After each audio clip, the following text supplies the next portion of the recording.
আমরা তো সবসময় আসলে প্রতি বছরেই মানে আমাদের অ্যাওয়ার্ড ফাংশনগুলো যতগুলো হয় আমরা তো আসলে চেষ্টা করি একটা সুন্দর লুক নিয়ে যাব, ভালো পারফরমেন্স হবে, যারা অ্যাওয়ার্ড ডিজার্ভ করে তাদেরকে অ্যাওয়ার্ড দেওয়া হবে সেটা দেখবো।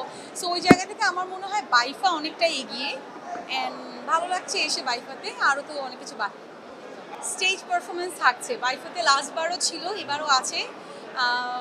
স্টেজ পারফরমেন্স এবার প্রথম দিকে করতে চাচ্ছিলাম না, বাট বাইফার সবাই আসলে আমাকে এত ভালোবাসে, তারা আসলে আমাকে কনভিন্স করেই ফেলেছে।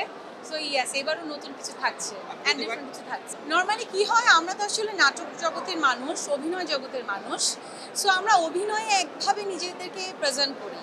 সো ডিফারেন্টভাবে প্রেজেন্ট করার জায়গা আসলে আমাদের কিছু কিছু সেক্টরে হয়, এর মধ্যে একটা হচ্ছে নাচের। অ্যান্ড আমি যেহেতু নাচের নিয়ে আমি চেষ্টা করি প্রতিবারই একটু ডিফারেন্ট কিছু করার।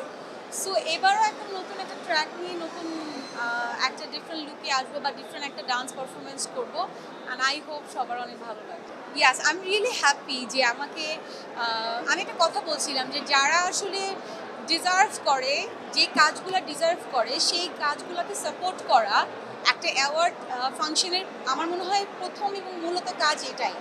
সো যারা আসলে এটা করে আমি তাদেরকে অনেক অ্যাপ্রিসিয়েট করি। সো আমার অনেক কাজ আছে আলহামদুলিল্লাহ, এর মধ্যে ঘুমপড়ি হচ্ছে অনেকটাই ব্যতিক্রম, এবং এখনও আমি সেটার জন্য অনেক প্রশংসা পাই। সো এটা ঘুমপড়ি নিয়ে যেহেতু আমি নমিনেটেড, সো আমি অনেক হ্যাপি, এবং আমার মনে হয় আমার পুরো ঘুমপড়ির টিম অনেক হ্যাপি।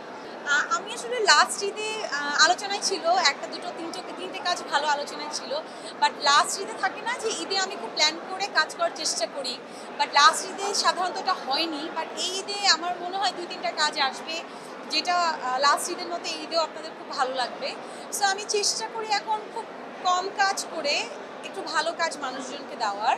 সো আমি সেটাই চেষ্টা করছি, আমি এটাই চেষ্টা করবো ইনশাল্লাহ। কথা চলছে ওটিটির নতুন কোনো কাজ, বাট ঘুমপড়ি রেশ এখন রেশ থেকে এখন উঠতে পারছি না। বাট ইনশাল্লাহ আরও ভালো কিছু নিয়ে আসার চেষ্টা করবো, এটাই। আমার মনে হয় এগুলো অন্য কোনো ইন্টারভিউতে বলবো। Thank you so much. Thank you. হ্যাঁ।